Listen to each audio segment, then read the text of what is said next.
Iraq. I prophesied in the past how Genesis chapter 6 from verse 1 to 9 will be repeating again in this new generation. That begins July 13, 2021 last year. I prophesied in the past how Genesis chapter 6 from verse 1 to 9 will be repeating again in the new generation. That begins July 13, 2021 last year, where some kind of demons will be released from the pit of hell. They will camouflage as handsome young men well off, so that they will attract guests to themselves, so that they should inject their evil seed into them, so that they should begin to build soldiers. They should begin to build a demonic army, preparing them, so that they should be preparing them for the coming of the Antichrist, the coming of Satan himself, so that Satan can come and sit on his own throne to fulfill his own prophecy on it.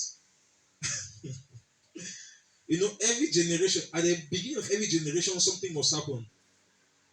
And to really show proof that it seems we are almost in the last race, this is going to happen.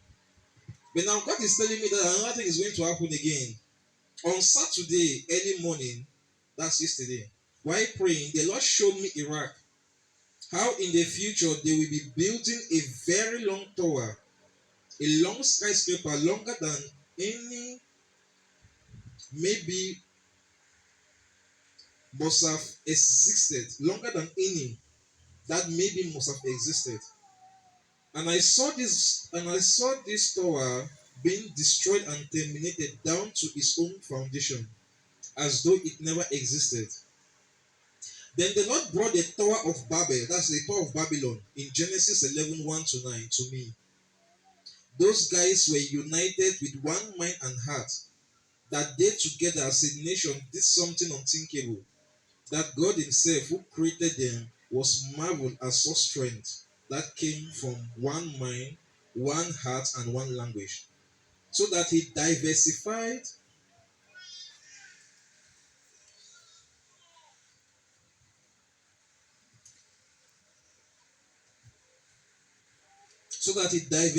their language, understanding, to stop them.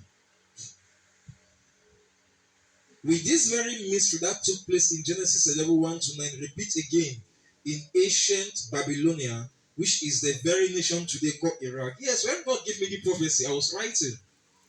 Then it came to my mind that present day Iraq is the very Babylon.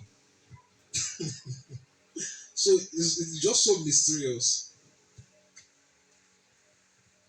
I was very surprised at this point when the Lord reminded me that ancient Babylonia is the very nation or the kingdom we all call Iraq today.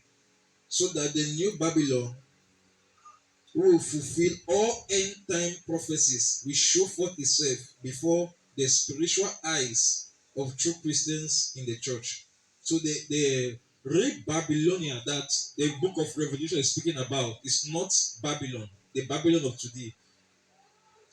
God so deemed it fit that the name should be changed to Iraq, so that the real Babylon, you guys will begin to see it.